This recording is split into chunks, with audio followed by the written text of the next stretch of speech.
In this video, we're going to be talking about friendship breakups and how difficult those can be. If you're going through that right now, this video has found you at the perfect time. I'm going to talk about the letting go process and then moving forward and aligning your values for future friends to come in. So if you're new here, my name is Jessy. My name is V, and we help women heal themselves from the inside out using conscious coaching, breathwork, and energy work. So if that sounds like a good time to you, why don't you hit that subscribe button, like this video, and stick around for more.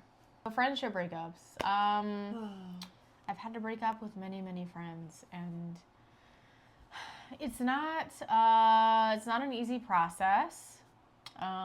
Why does no one talk about this? Like, Nobody there's talks so much. Yeah, there's so much about romantic relationship breakups and how hard that can be, but like you recently went through like a decade-long friendship breakup.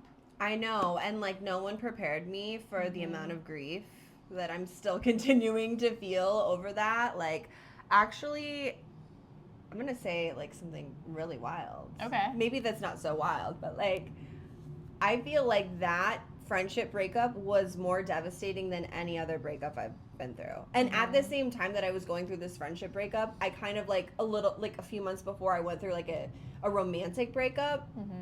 And the friendship breakup was harder. And it's like hitting me more deeply even still to this day, like a year later. Right. Yeah, a year after your friendship breakup. Right. Yeah. I mean, it was so intense. That's a long time to be friends with someone. You know, like I've had a very kind of similar, we haven't like quite broken up. We're kind of in limbo, I feel like. I won't say his name, but like my best friend, we've been friends for over a decade. And, you know, it's very obvious to me that he's going through some things right now, but there has been distance over the past year, and that's been really tricky for me to navigate, like trying to give him the space that he needs to heal and go on his own journey and not overstep, but also, you know, saving my energy and yeah, like trying to kind of like let him go. You know, that's been difficult. Right. Yeah, no one talks about how to navigate, like, if you don't really want to be friends with someone anymore, or if it's just not like a vibe. Like, what does that even look like? It felt, when I was like breaking up, like it was very like weird, like tricky to navigate. What do we do? What do we say? How do we move forward? So if you're like in that position, or if you've been in that position before, let us know in the comments below. Like, we'd love to witness your journey. And yeah, I mean, a lot of beautiful things too can come out of this experience, so it's not all doom and gloom. But I think for the first little portion of this video, like, let's kind of get into our unique experiences with friendship breakups, how that might relate to you, and then we'll move on to how to move forward and the beauty that comes out of it. I'm feeling like your story really needs to be heard. But I remember dropping B off to break up with her friend. And I didn't really know that that's what I was doing, but like, I kind of knew. You knew? I kind of knew that was going to be the outcome, but I was trying to stay hopeful, positive for her sake. But I kind of knew that I was dropping her off to go break up with her friend. So. Oh my God, y'all. Okay, so basically, long story short, I went through a major up level in my life. The most up leveling that I've ever done, in this lifetime thus far. And it was incredible. You know, like, I let go of so much. I let go of a past business. I let go of a partner. I moved states. I moved from New York to Florida. That was like really wild, by myself with my dog and my cat. I let go of like literally everything that I thought that I knew. And it was really, really tough. It was a little lonely, but it felt good to be alone, to live on my own for a little while. Just learning more about me. In that time, I kept this friend. You know, she actually helped me move. And it was, you know, I'm so grateful to her for like everything that she's taught me, actually, still to this day. And so I was letting go. And then, of course, what happens when you let go of stuff? New stuff comes in, baby. Enter Jessy, my wife. And oh my God, falling in love, felt so great, like being more aligned with her, and then later to come, like more of my purpose, our purpose together, our mission, like what we're doing now. And so all of this newness was coming in, and I was like, it was kind of like a weird space to be in too, because it was like, so great. I'm so in love. I feel like on top of the world, but at the same time, I feel terrible because I let all this stuff go. It's like a weird, you know, we're such multi-dimensional beings, right? So like we can feel all of those things together. But I think on the outside looking in, I was really, really happy and I was doing really well. And that up level, when you go through that and you do quantum leaps in your life, be prepared for people to fall away. People that are not maybe inspired by the way that you're moving and that are not committed to a similar path. They're going to fall away because it's just not going to be a vibrational match anymore, you know? Right. There was a lot of comparison happening from my perspective on the outside looking in at your relationship dynamic, your friendship dynamic.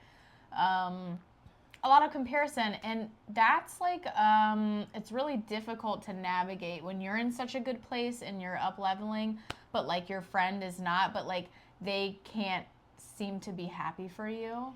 Like that's a red flag. That's a red flag. Yeah. I mean, I think that that's a tough position for anyone, right? Because like if you're not feeling it and then you see someone in your reality that's reflecting back to you maybe stuff that you want or that you want to feel, it's like, ugh, that's like rough. However, to let it infiltrate the friendship and to like she, you know, basically went about it in a way where I just felt like I was not safe to tell her like my wins, and like I started holding back on like all of like the goodness that was happening.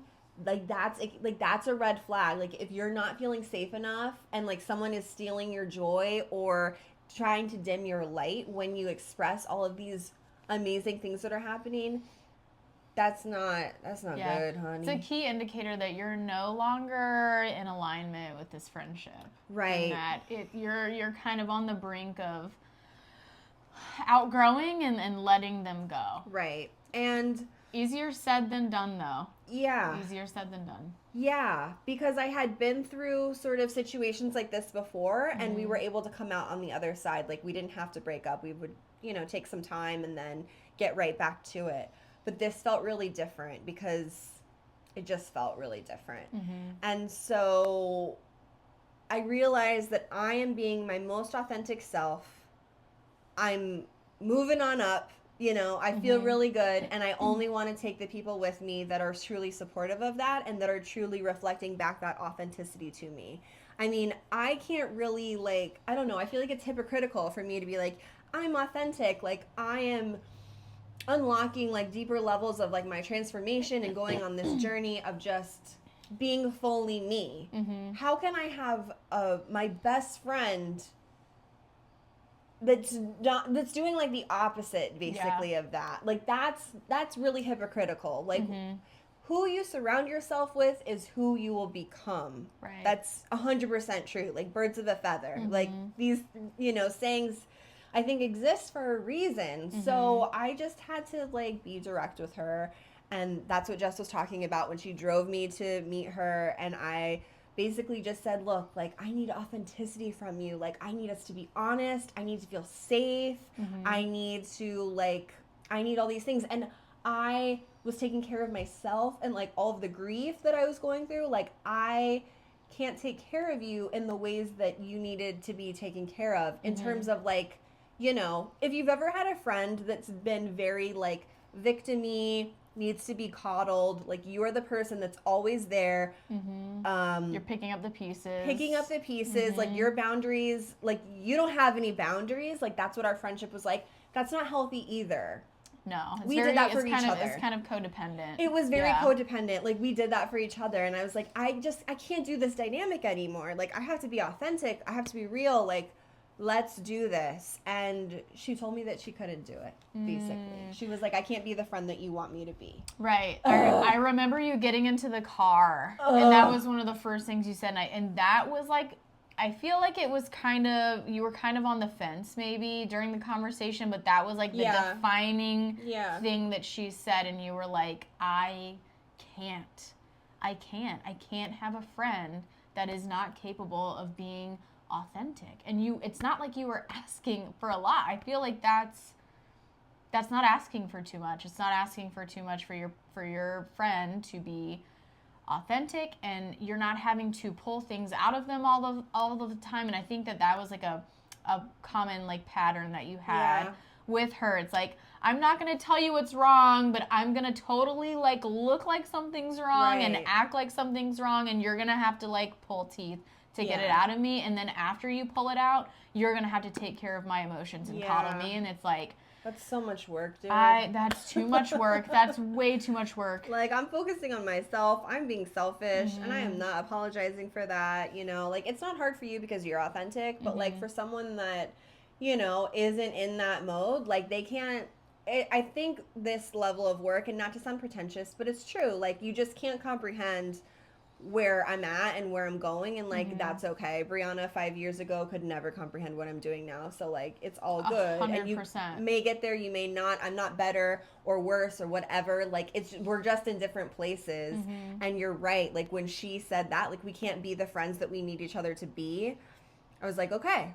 Like it felt very final in my body. So it might not feel like that for you. It might not be like this defining moment, or it might, but trust your body. Like my body was giving me so many hits of like, this is right, this isn't right, like, and everything in my body felt wrong when I went up to meet with her. And when she expressed that to me, that was very crucial to me deciding, okay, I can't put my energy into this anymore. I need to focus on me, and the right people are going to come.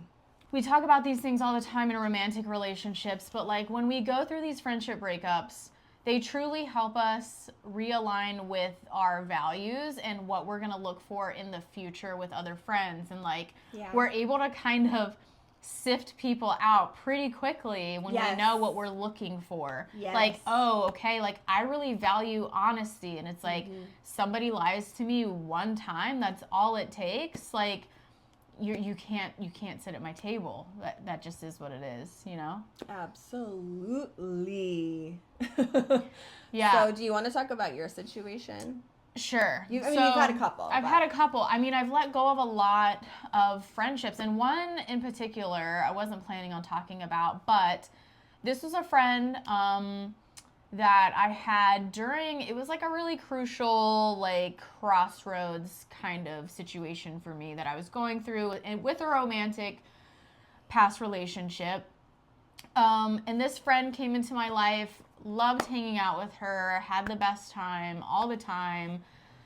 And then that unfortunately unfolded into feelings of, you know, wanting to, you know, date me, and that felt really awkward. It felt really awkward for me because I was like, no, like I loved, like I looked at her like not that way at all, like a sister. It was, you know, I know it was like to the heart. I truly just wanted to be her friend, and we had the most fun together, and it just felt really like authentic and good. And I was like, why did you do this, you know? And it was like one of those, I feel so bad for her. It was like one of those things, and I was just like, no, why? But can you blame her? I can't blame her. I can't blame her. Look at you. Who wouldn't fall in love with this face? I can't blame her for that, but you know, I think I know in hindsight, looking back, it was like she mistook my kindness for something more. And I think that she was, you know, from conversations we had, she was truly craving like a romantic partner that would just like show up for her. And I was showing up as like a friend, and she was mistaking that as like, oh, we should actually date because you're like kind of in front of my face, and like maybe you've been, I think she was kind of playing up like that. I don't know. It's like every romantic comedy you've ever seen. Like, the person who's been in front of your face the whole time, but it's like, girl, it's not me. Oh, yeah, she hit It's you not with that. me. It's not me. That's But really sweet to use. that was really hard. It was really hard for me to let go of that friendship, and really awkward too, because I was just like, because things are just not, they just weren't the same. They weren't the same ever again. After hanging out, it was just like, okay, I know this thing and I know what you're feeling, and like I'm in my head, and like I don't feel like I can have my guard down or like my walls down like I normally did.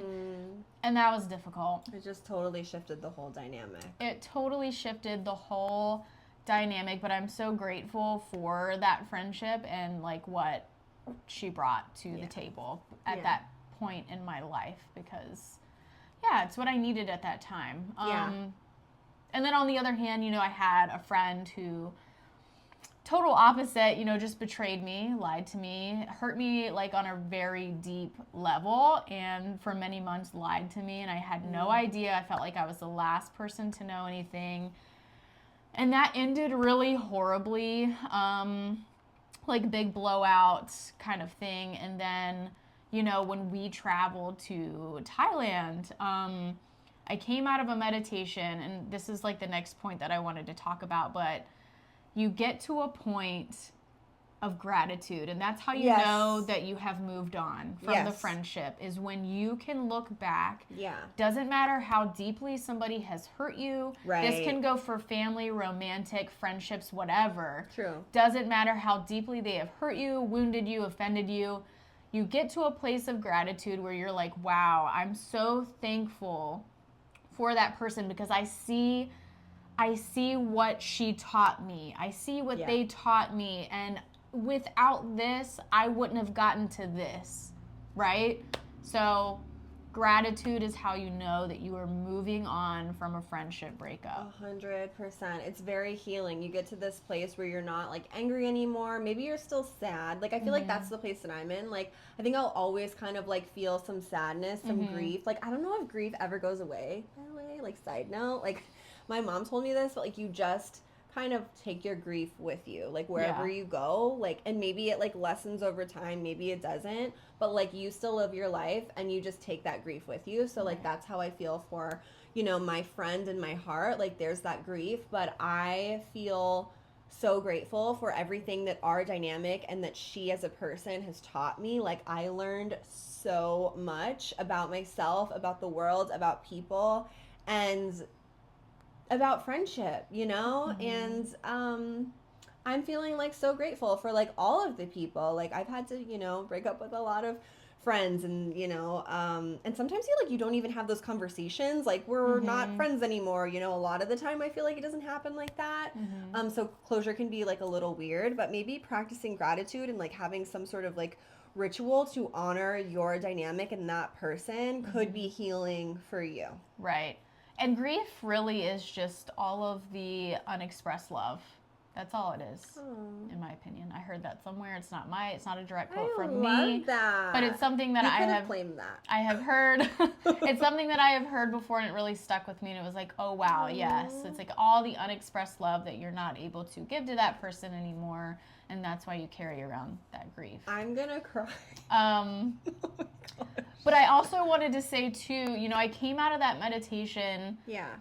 And forgiveness was so crucial in that journey too, because I had the moment of gratitude, and I was like, wait, I need to reach out to this person, even though she betrayed me so deeply and hurt me so deeply. I was the one that reached out to her, and it felt so good to be the one that reached out and was like, I'm not proud of my reactivity in that moment, but I just want you to know that I forgive you, and it's okay. And like, thank you for being a teacher in my life.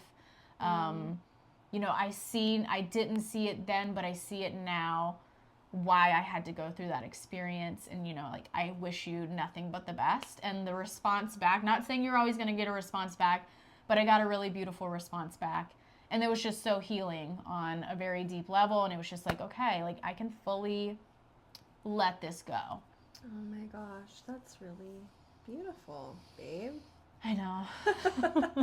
Okay, so we are here for you. If you've gone through a friendship breakup, if you're currently going through one now, like we know how deep and difficult that can be. So if you need extra support, go to the links below. You can book a free consult with either Jessy or I, and we are here to support you, to love you, and to teach you how to love yourself even more deeply through this difficult time. So, as always, take what you need, leave the rest, and go love yourself.